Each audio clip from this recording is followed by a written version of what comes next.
السلام علیکم ورحمۃ اللہ وبرکاتہ۔ دوستو ایک بار پھر قاری حنی ملتانی رحمۃ اللہ علیہ کا بیان لے کر حاضر ہوئے ہیں۔ چلیے دیر نہ کرتے ہوئے بیان کو شروع کرتے ہیں۔ بسم اللہ الرحمن الرحیم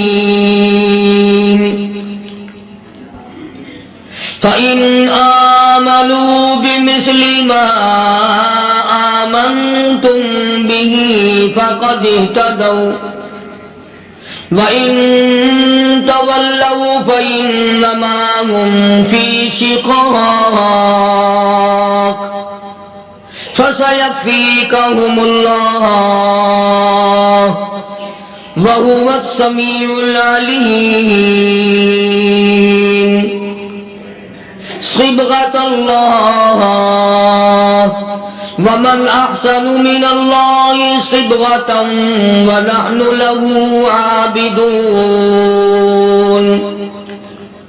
قل أتحاجوننا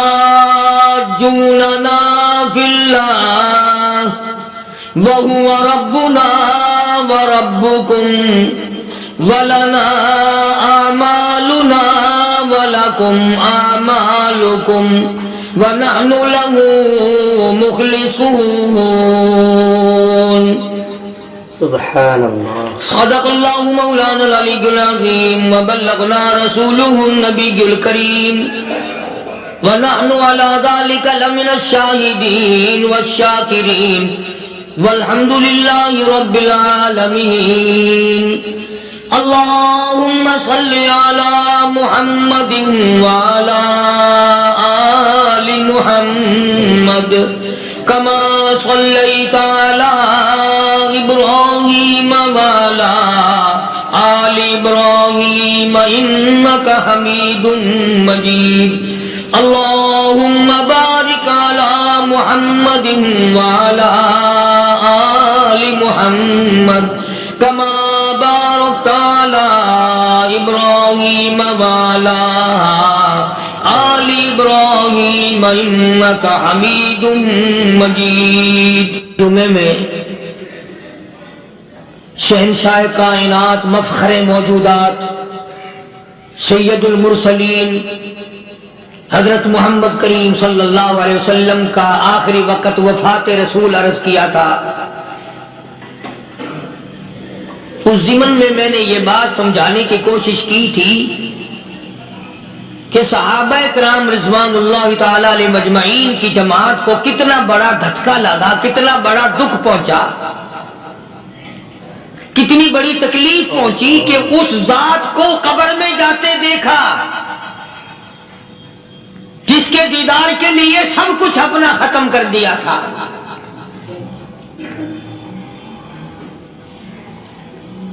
اندازہ لگائیں آپ، بعد صحابی کی پسلیاں توڑ کے رکھ دی گئیں،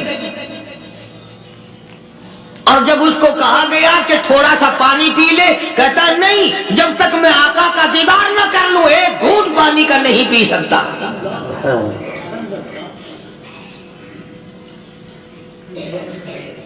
جناب ابو بکر صدیق رضی اللہ تعالی عنہ کو اتنی مار پڑی، تیسرے روز جا کے ہوش آیا۔ امی نے اگر کہا کہ تھوڑا سا کچھ کھا لو تو کہا نہیں، پہلے شربت دیدار اور بعد میں کھانا پینا۔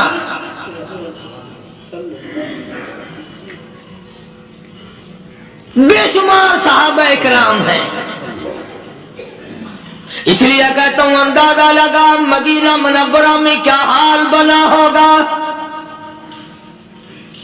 سارے عرب میں، مسلمانوں میں، دینداروں میں، صحابہ کرام میں خبر پھیل گئی، کالی کملی والے نے اس دنیا کو جواب دے دیا اور یہ ثابت کر دیا آدم صفی اللہ نہ رہے، موسیٰ کلیم اللہ نہ رہے، اور ہم کیا رہیں گے جب رسول خدا نہ رہے۔ جب دنیا انہوں نے چھوڑ دی تو کون ہے جو یہاں بیٹھا رہے گا؟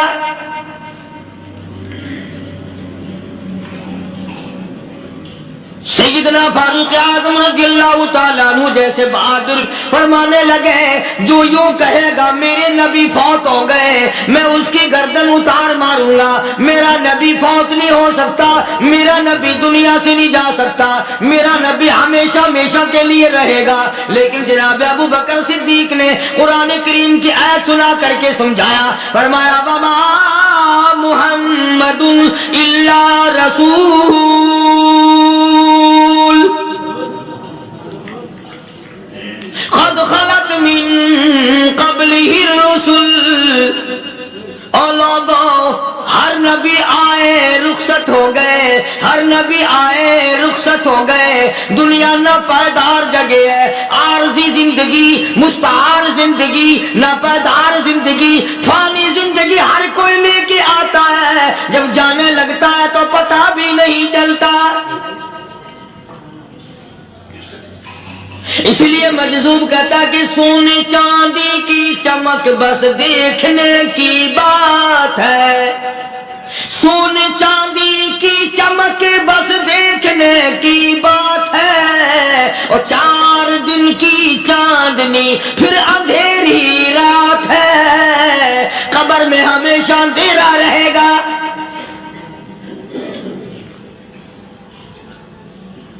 صحابہ اکرام نے وہ صدمہ دیکھا، وہ پریشانی دیکھی، کائنات میں کسی نے نہیں دیکھی۔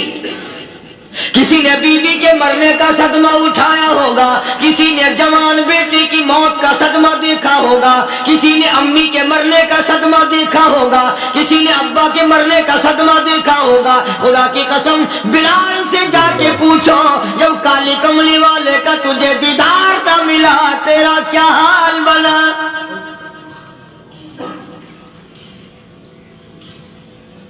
صحابہ اکرام نے وہ عشق نبھایا، کمال کر دیا۔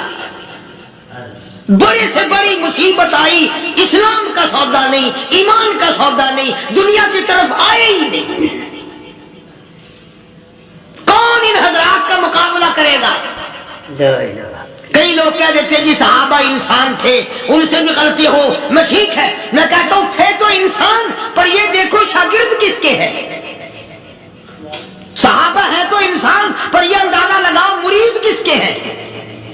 صحابہ ہے تو انسان، پر یہ سوچو کہ یہ مقتدی کس کے ہیں۔ صحابہ ہے تو انسان، پر یہ دیکھو صحابہ اگر سپاہی ہے تو کالی کملی والا کمانڈر ان چیف ہے۔ براہ راست محمد عربی صلی اللہ علیہ وسلم کے صحابہ شاگرد ہیں، صحابہ حضور کے مرید ہیں، صحابہ حضور کے مقتدی ہیں، صحابہ حضور کی فوج کے سپاہی ہیں۔ ایک ایک نے کمال کر دیا۔ جناب ابو بکر صدیق رضی اللہ تعالیٰ عنہ فرماتے ہیں میں اچانک محلے میں جا نکلا۔ ابو بکر کہتا میری یہ عادت تھی، شروع پہ جو اسلام آیا مکے میں، چودھری مارتے ہیں، رئیس مارتے ہیں، سردار مارتے ہیں، کمزوروں کو مارتے ہیں، جو کلمہ پڑھتا تھا پہاڑ ٹوٹ جاتے تھے، پیر پکڑ کر مکی کی گلیوں میں گھسیٹا جاتا تھا، چمڑا ادھر جاتا تھا۔ آج یہ بات کہنا بڑا آسان ہے، تبلیغی ساتھی سفر کرتے ہیں، تکلیف اٹھاتے ہیں، اگر جی جاؤ کافروں کو کلمہ سکھا کے آؤ، اور کلمہ تو تیرے پلے نہیں تو کافروں کو تو پھر پہنچائیں گے نا۔ 80 سال کی عمر ہے، کلمہ صحیح نہیں آتا، قبر بالکل سر پہ ہے، موت سر پہ ہے، قبر سامنے ہے، پھر بھی کلمہ نہیں آتا۔ اور میں تو کئی مرتبہ کہا کرتا ہوں کہ یہ بھی فکر کیا کرو کہ اس نبی کی ذات پر تم درود پاک پڑھتے ہو صلی اللہ علیہ وسلم، جس کی ذات پہ خود خدا درود بھیجتا ہے، فرشتے بھیجتے ہیں، ہزاروں بار مجھ کو عنبر سے منہ دھو کر کے اگر درود پڑھو تو ڈرنا چاہیے بے ادبی نہ ہو جائے، تو غلط ہو درود پڑھتا ہے نبی کی ذات پہ۔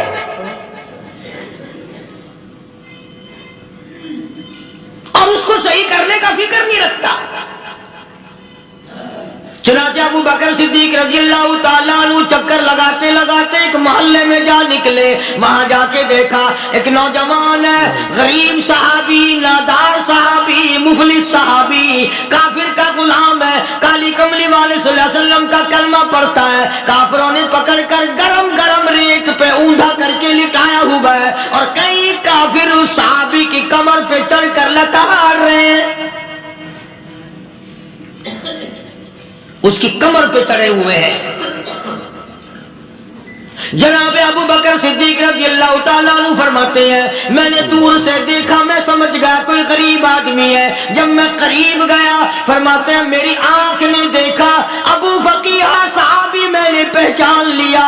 کئی آدمیوں کے لتاڑنے کی وجہ سے، کئی آدمیوں کی کمر پہ چڑھ جانے کی وجہ سے ابو بکر کہتا ہے اتنی لمبی ابو فقیہ کی زبان باہر نکل آئی، منہ سے زبان باہر لٹکی ہوئی ہے، مار رہے ہیں کافر۔ جناب ابو بکر صدیق رضی اللہ تعالیٰ عنہ نے فرما دیا نہ مارو، اللہ کا بندہ ہے۔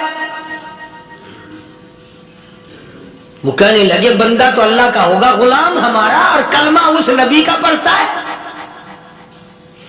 ہمارا غلام ہو کر کلمہ پڑھتا ہے، کیوں؟ جب تک جان سے نہ مر جائے گا ہم چھوڑیں گے نہیں، ہم اسے ختم کر کے دم لیں گے۔ اس نبی کا کلمہ پڑھتا ہے، ہمارے سامنے پڑھتا ہے۔ جناب ابو بکر صدیق رضی اللہ تعالیٰ عنہ نے منع کر دیا، منع کرنے میں اور زیادہ مچل گئے، اور زیادہ خرمستی کرنے لگے۔ ابو بکر فرماتے ہیں میں بالکل قریب کھڑا تھا، ظالموں نے ابو فقیہ کی پسلیوں پہ، کمر پہ چھلانگیں لگانی شروع کر دی۔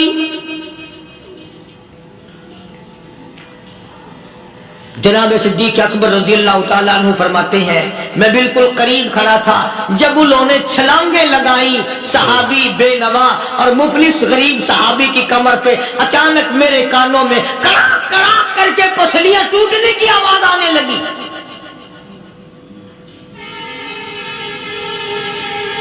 میرے سے برداشت نہ ہوا، میں برداشت نہ کر سکا۔ جناب ابو بکر رضی اللہ تعالیٰ عنہ فرماتے ہیں میں نے کہا ظالمو سودا کر لو، میں خرید لوں گا۔ لا الہ الا اللہ۔ انہوں نے جو منہ مانگے، دام مانگے، جناب ابو بکر صدیق رضی اللہ تعالیٰ عنہ نے وہ دام دے دیے، پیسے دے دیے۔ ہاں ہاں، غریب کی ہمدردی کی، مظلوم کی ہمدردی کی۔ آج ہمارے پاس جو پیسہ ہے وہ کنجری پہ خرچ ہو سکتا ہے، بدماشی پہ خرچ ہو سکتا ہے، ٹیپ ٹلو اور فیشن پہ خرچ ہو سکتا ہے، اللہ کے دین پہ خرچ کرنے کی ہمیں توفیق نہیں ہوتی۔ سارے سال کی کمائی کا حساب لگائیں کہ ہم نے کتنا اپنے بیوی بچوں پہ خرچ کیا، کتنا اللہ اور اس کے رسول اور اللہ کے قرآن پہ خرچ کیا، 100-2% بھی نہیں بنتا۔ جناب ابو بکر رضی اللہ تعالیٰ عنہ نے ابو فقیہ رضی اللہ تعالیٰ عنہ کو خرید لیا، کافروں کے نیچے سے نکال لیا، کپڑے جھاڑے، زخموں پہ مرہم پٹی کی۔ ابو بکر دوڑے دوڑے پانی کا پیالہ لے آئے اور فرمانے لگے ابو فقیہ تجھے بڑی مار پڑی ہے، بڑی تکلیف پہنچی ہے، میں نے تیری زبان باہر لٹکی ہوئی دیکھی، نکلی ہوئی دیکھی، خشکی آ گئی ہوگی، زبان پہ کانٹے جم گئے ہوں گے، تھوڑا سا پانی پی لے۔ ابو فقیہ کہتا ابو بکر تیرے احسان کا بدلہ خدا دے گا، تیری مہربانیوں کا بدلہ خدا دے گا، میں نہیں دے سکتا، تو نے پیسے خرچ کر کے مجھے آزاد کرایا، میں تجھے دعا دے سکتا ہوں، میں غریب ہوں، میں نادار ہوں، میں مفلس ہوں، میں مسکین ہوں، اور ابو بکر تنگ نہ کر، میں پانی پی نہیں سکتا۔ کیا بات ہے، کیوں پانی نہیں پی سکتا؟ کہنے لگا ابو بکر تجھے کیا معلوم ہے جن کی وجہ سے میری پسلیاں توڑ دی گئی، جن کی وجہ سے مجھے مارا گیا، جن کی وجہ سے مجھے لتاڑا گیا، جن کی وجہ سے میری پسلیاں توڑی گئی، جن کی وجہ سے میرا یہ حال کیا گیا، جب تک میں آقا کا دیدار نہ کر لوں میں پانی کی بوند پی نہیں سکتا۔ مجھے پہلے شربت دیدار پینا ہے، میں نے سرکار مدینہ صلی اللہ علیہ وسلم کی زیارت پہلے کروں گا، پانی بعد میں پیوں گا۔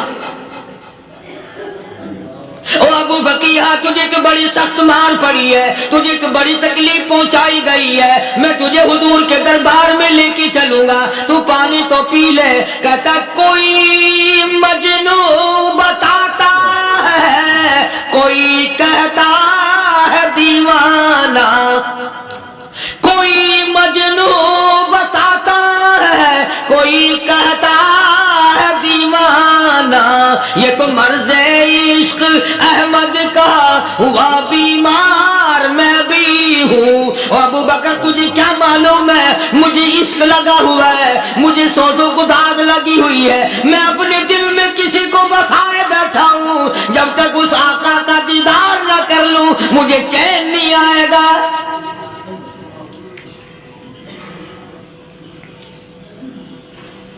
ہمیں عورتوں سے محبت ہے, ہمیں اولاد سے محبت ہے, ہمیں کوٹھی بنگلے سے پیار ہے, ہمیں روپے سے پیار ہے, ہمیں بڑی جاہ و حشم سے پیار ہے, اور خدا اور اس کے رسول سے پیار کرنے والے لوگ مدینے کے قبرستان میں سو گئے. قرآن سے پیار کرنے والے لوگ, حضور کے درباری لوگ وہیں سو گئے. اندازہ لگاؤ, کوئی مار کھا کے اپنے ماں باپ کے پاس جائے گا, کوئی بھائی برادری میں جائے گا, کوئی تھانے میں رپورٹ لکھوانے جائے گا, کوئی اسپتال میں سرٹیفکیٹ لینے جائے گا, کوئی ڈاکٹری کرانے جائے گا. ابو فقیہ تم کتنے خوش نصیب ہو, امام الانبیاء کے دربار میں چلے ہو.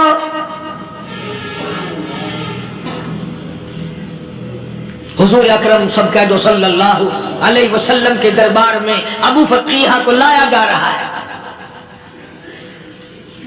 علماء نے لکھا ہے کہ جب ابو فقیہ حضرت کے دربار میں پہنچے تو خبر تو پہلے تھی نا کہ بڑی مار پڑی ہے, رحمت کائنات نے اٹھ کر سینے سے لگا لیا. تشریف فرما ہوئے, فرمایا ابو فقیہ جی حضور, میں نے سنا ہے تو نے پانی نہیں پیا, اتنی مار پڑی تیری پسلیاں توڑ دی گئی, تیری کمر پہ چھلانگیں لگائی گئی, تجھے گرم گرم لیپ پہ لٹایا گیا, تیری زبان باہر نکل آئی, اور میں نے سنا ہے تو نے پانی نہیں پیا. کہتا ہے آقا ہاں نہیں پیا. فرمایا کیوں نہیں پیا؟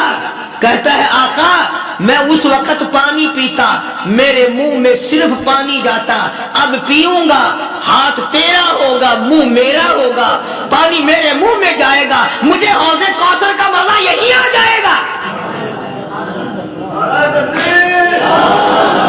مجھے لطف آئے گا محمد عربی صلی اللہ علیہ وسلم کے ہاتھ سے پانی پینے کا. علماء نے لکھا ہے کہ حضرت نے جب اپنے رحمت والے ہاتھ سے وہ انگلی چاند کو اشارہ کیا, جگر پھنس کر ٹکڑے ہو گئے, وہ انگلی اشارہ کیا سورج واپس ہو گیا, وہ انگلی درخت اپنی جڑیں چھوڑ کر پیغمبر کے قدموں میں آ گئے, وہ انگلی جن میں کنکر پہاڑ کے لیے تو کلمہ پڑھنا شروع کر دیا, وہ انگلی اونٹ کی طرف کی تو بول پڑا, وہ انگلی چڑیاں سامنے آئی تو انہوں نے شکایت کر دی, وہ انگلی جن کو دیکھ کر کے بیت اللہ پھر گیا.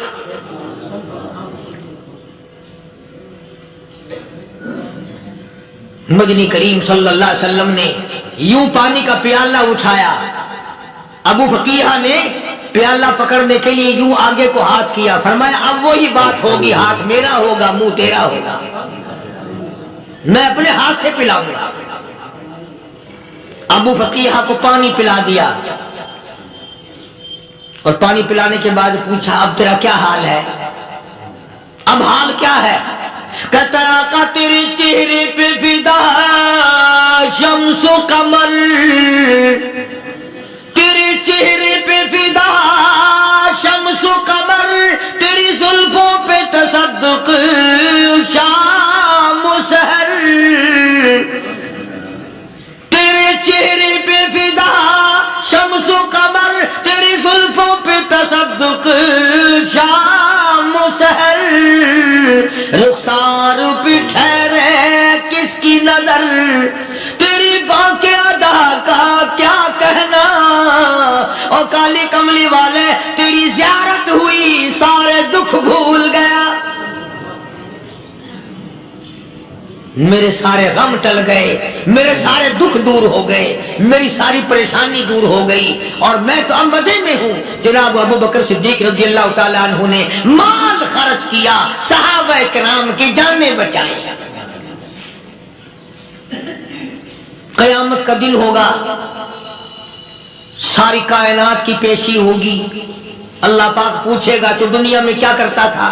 کوئی کہے گا میں کھیتی باڑی کرتا تھا، کوئی کہے گا میں دفتر میں نوکر تھا، کوئی کہے گا میری دکان تھی، کوئی کہے گا میں یہ کمائی کرتا تھا، کوئی کہے گا میں یہ کمائی کرتا تھا۔ آئے گی باری ابو بکر کی، اللہ پاک پوچھے گا دنیا سے کیا لایا؟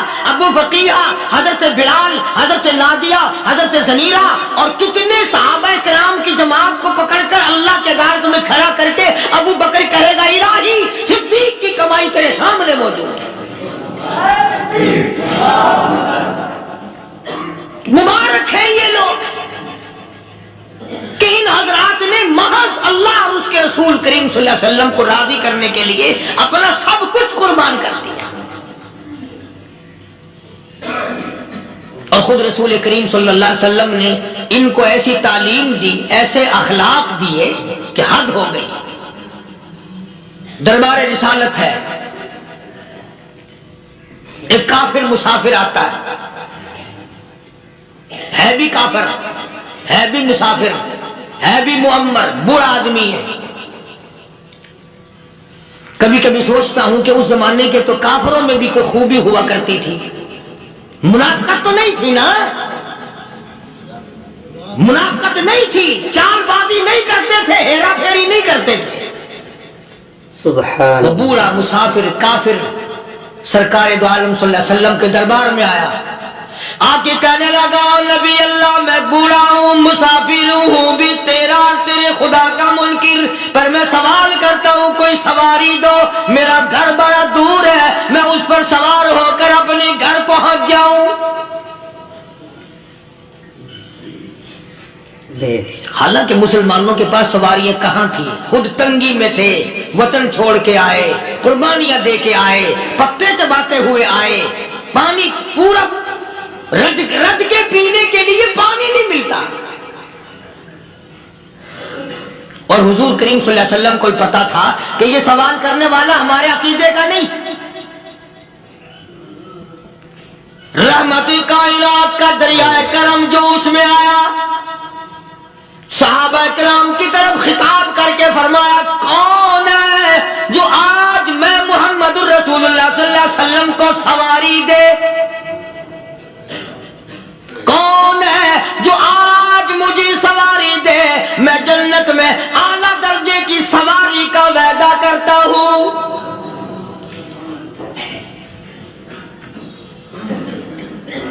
حضرت عبادہ بن ثابت رضی اللہ تعالیٰ عنہ صحابے اٹھے اور اپنی ڈاچی، اپنی اونٹنی حضور کے ہاتھ میں پکڑا دی، اور حضور نے اس مسافر کو دے دی کہ لے بھائی سواری تجھے مل گئی۔ اب وہ مسافر جو تھا بوڑھا، وہ کہنے لگا جی میرے پاس کپڑا بھی نہیں ہے۔ اب تم جیسا اگر کوئی سیٹ ہوتا نا، آنکھیں نکالتا کہ ہم نے تیرے لیے یہاں کو ٹیکسٹائل مل چلا رکھے، سواری مل گئی تو اور آگے کو چل گیا، راستہ پکڑا پڑا جا۔ خدا جانے دھکے دیتے، خدا جانے مکے مارتے، خدا جانے کتنی باتیں بناتے۔ امام الانبیاء محبوب کبریا حضرت محمد مصطفیٰ صلی اللہ تعالی علیہ وسلم پھر کھڑے ہو گئے، صحابہ کرام کو خطاب کر کے فرمایا کون ہے جو آج مجھے کپڑا دے، کل میں جنت میں اعلیٰ درجے کی پوشاک اور لباس جوڑوں کا وعدہ کرتا ہوں۔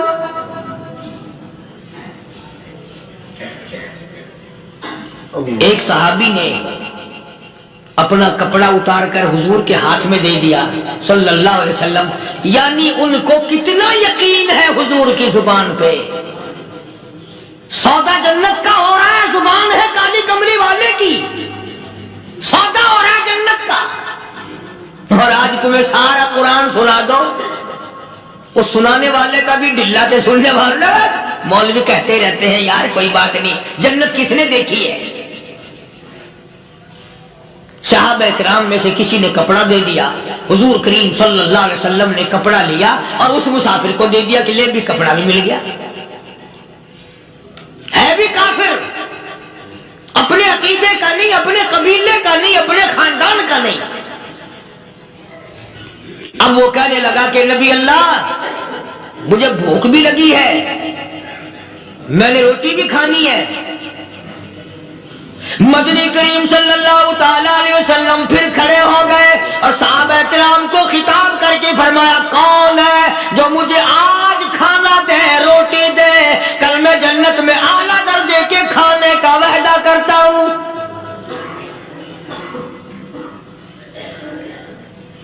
اس سوال کا جواب پورے مجمع میں سے نہ ملا. یوں لکھا علماء نے 300 صحابہ کا مجمع بیٹھا ہوا تھا. فاقہ ہو 300 صحابہ کا بھی فاقہ، کالی کملی والے کا بھی فاقہ. 3 دن سے کچھ نہیں کھایا، کچھ نہیں ملا، کوئی جواب نہ ملا. صحابہ کرام کی جماعت خاموش رہ گئی.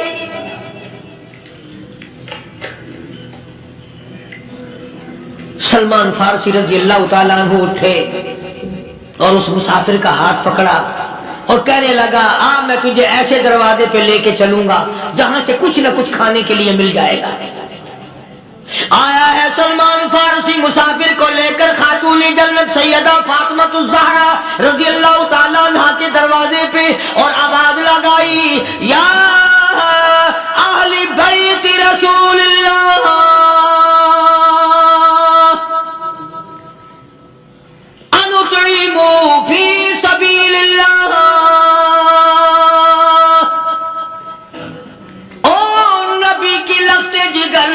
نبی کی نوری نظر اور نبی کے جگر کے ٹکڑے اور کالی کملی والے کی بیٹی اے فاطمہ، ایک آدمی بھوکا ہے، کھانا کھلانا ہے، اس کے لیے کھانا بھیجو.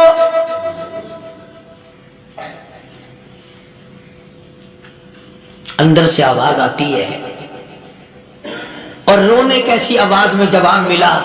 سیدنا حسن سیدنا حسین رضی اللہ تعالیٰ عنہما، ان کی شکلیں دیکھو، 4 دن کے فاقے نے بچوں کی شکل بگاڑ دی. پیغمبر کے نواسوں کا فاقہ، پیغمبر کا نواسا، پیغمبر کی بیٹی کا فاقہ، تمام مسلمان فاقے سے ہیں. کوئی گلہ نہیں کرتا، کوئی شکایت نہیں کرتا، کوئی اعتراض نہیں کرتا. اسی حالت میں اگر جنگ بھی ہو جائے تو صحابہ پھر بھی پیچھے رہنے کو تیار ہیں.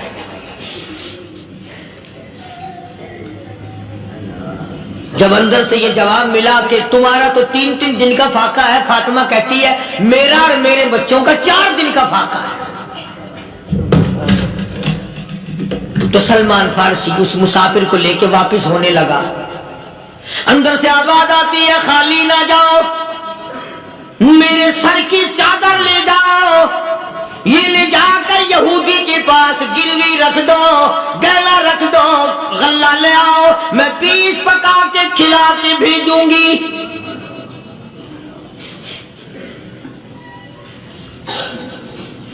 کہاں آج ایسے سخی عورت ہیں، کہاں ایسے سخی مرد ہیں.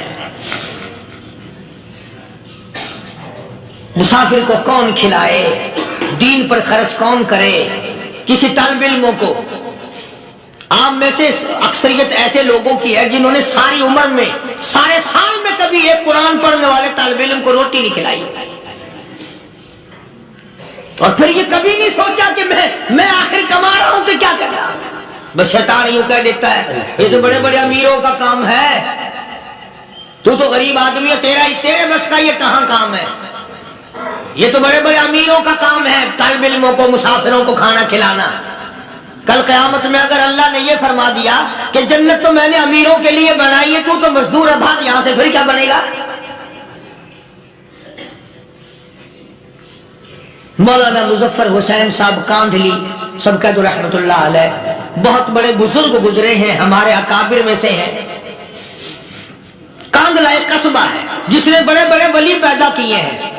مولانا مظفر حسین صاحب کاندھلی، مولانا الہی بخش صاحب کاندھلی، مولانا محمد زکریا صاحب شیخ الحدیث رحمت اللہ علیہ کاندھلے کے، مولانا محمد الیاس صاحب دیلوی رحمت اللہ علیہ امیر تبلیغی جماعت کے ایجاد کرنے والے، شروع فرمانے والے، یہ بھی کاندھلے کے ہیں۔ تو یہ سارے بزرگ اس قصبہ کاندھلے کے ہیں۔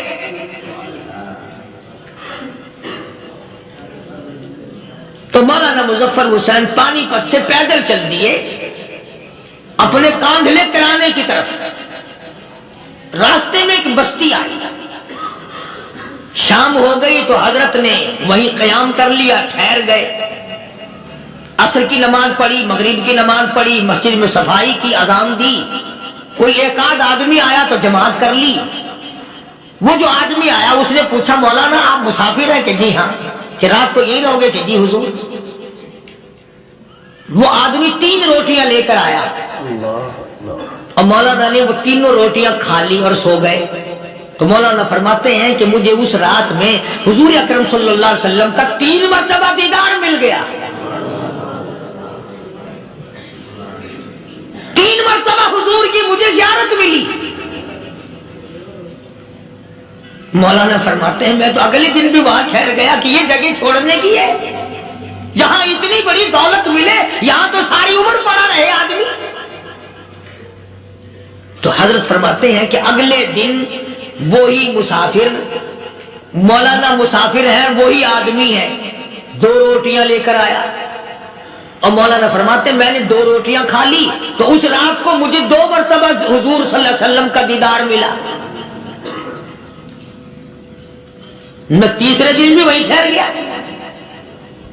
تیسرے دن شام کو وہی آدمی 1 روٹی لے کر آیا اور میں نے وہ روٹی کھا لی تو اس رات کو حضور کریم صلی اللہ علیہ وسلم کی 1 مرتبہ زیارت ہوئی، 1 مرتبہ دیدار ملا۔ تو مولانا فرماتے ہیں میری سمجھ میں یہ بات بیٹھ گئی کہ یہ نہ تو جگہ کی برکت نہ بستی کی برکت، یہ تو اس کی روٹیوں کی برکت ہے۔ 3 کھائی تو 3 مرتبہ دیدار ہوا، 2 کھائی تو 2 مرتبہ دیدار ہوا، 1 کھائی تو 1 مرتبہ، یہ تو اس کی روٹی کی کرامت ہے۔ تو وہی آدمی جو روٹی لانے والا تھا وہ کہنے لگا مولانا کل آپ تشریف لے جائیں، یہاں نہ ٹھہریں۔ تو حضرت فرماتے ہیں میں نے کہا کیوں بھائی، مجھے تو ایسی دولت مل رہی ہے میں یہی پڑھا رہا ہوں۔ وہ کہنے لگا اللہ والے آپ کو پتہ نہیں پرسوں میں مزدوری کر کے اتنا ہی آٹا لایا تھا کہ 3 روٹیاں بنی،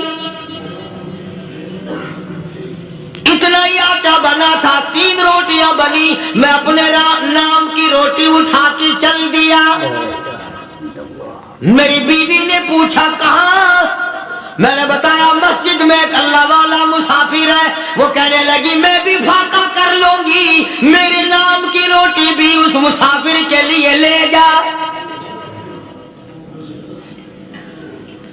کہتا میں نے دونوں اٹھا لی، تیسری روٹی ایک بچہ ہمارا اس کے لیے چھوڑ دی۔ وہ بچہ کہنے لگا اچھا ماں باپ جنت میں جائیں، بیٹا کدھر رہے گا، میں بھی فاقہ کروں گا، میرے نام کی بھی لے جا۔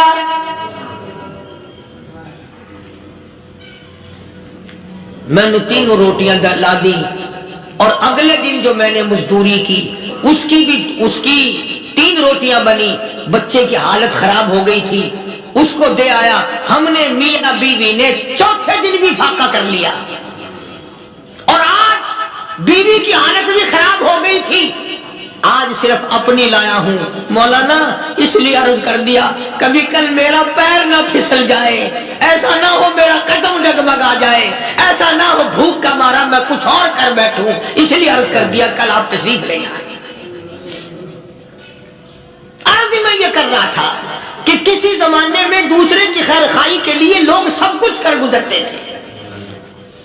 حضرت محمد رسول اللہ صلی اللہ تعالی علیہ وسلم کے پاس جنگ بدر کے قیدی آئے تھے، کافر، اسلام کے دشمن، دین کے دشمن، قرآن کے دشمن، ایمان کے دشمن، مگر صحابہ کرام کو فرمایا یہ میرے مہمان ہیں، حضور نے فرما دیا صلی اللہ علیہ وسلم۔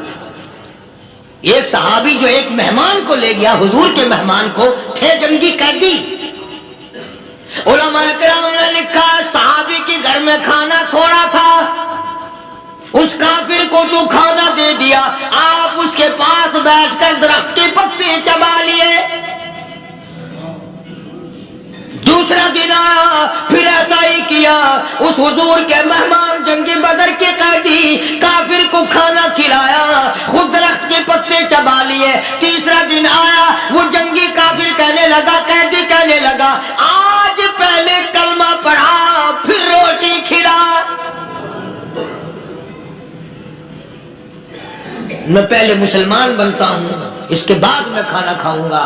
ارے تم اتنے اپنے اوپر دوسرے کو ترجیح دیتے ہو کہ ہم کافر بھی ہیں، تمہیں مارنے والے تمہیں مارنے آئے تھے، اور تمہارا حال یہ کر دیا کالی کمری والے نے کہ خود پتے چباتے ہو، دشمن کو کھانا کھلاتے ہو،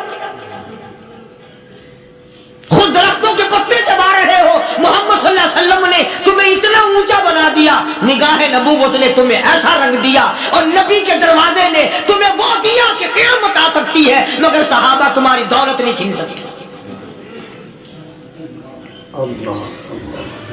تو فاطمہ الزہرا رضی اللہ تعالی عنہا نے سر کی چادر اتار کر دے دی سلمان فارسی کو کہ یہ لے جا، یہودی کے پاس جا کے گروی رکھ دے، دانا غلہ لے آ، میں پیس پکا کے کھلا کے بھیجوں۔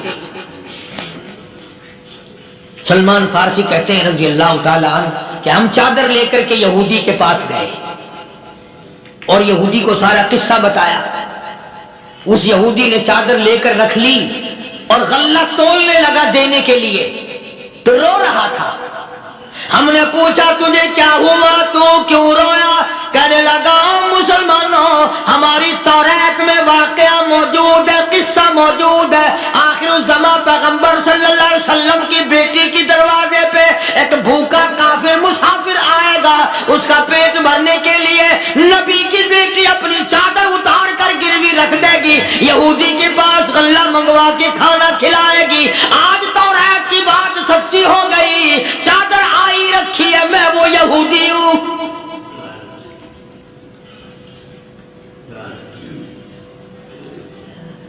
اور غلہ تول کر دے دیا۔ سلمان فارسی کہتے ہیں یہودی میرے ساتھ ساتھ چل دیا۔ خاتون جنت سیدہ فاطمہ الزہرا رضی اللہ تعالی عنہا کے دروازے پہ آیا، اور جب ہم نے غلہ دے دیا، چادر بھی اندر یہودی نے پہنچا دی کہ میں چادر بھی واپس دینے آیا ہوں، اور سلمان کو کہنے لگا اب دیر نہ لگا، دیر نہ کر، کیوں؟ میری توریت نے تصدیق کر دی کہ یہ نبی برحق ہے، اب ایسا نہ ہو میرا دم نکل جائے، میں کفر پہ مر جاؤں، جلدی کر، مجھے سرکار کے دربار میں لے چل، میں مسلمان بنتا ہوں۔ اور اسی کو جا کے کہنے لگا تیری صورت، تیری سیرت، تیرا نقشہ، تیرا جلوہ، تیری صورت، تیری سیرت، تیرا نقشہ، تیرا جلوہ، تبسم گفتگو بندہ نوازی خندہ پیشانی، او کالی کملی والے میرا دل ہو، تیرا گھر ہو، تیرا در ہو، میرا سر ہو، تمنا مختصر سی ہے مگر تمہید گولانی۔ یہودی نے ضد نہیں کی۔ آج کا مسلمان کہلانے والا ضد کرتا ہے، ضد میں مارا جاتا ہے، ہائے ہم یوں ہیں، یہ یوں ہے۔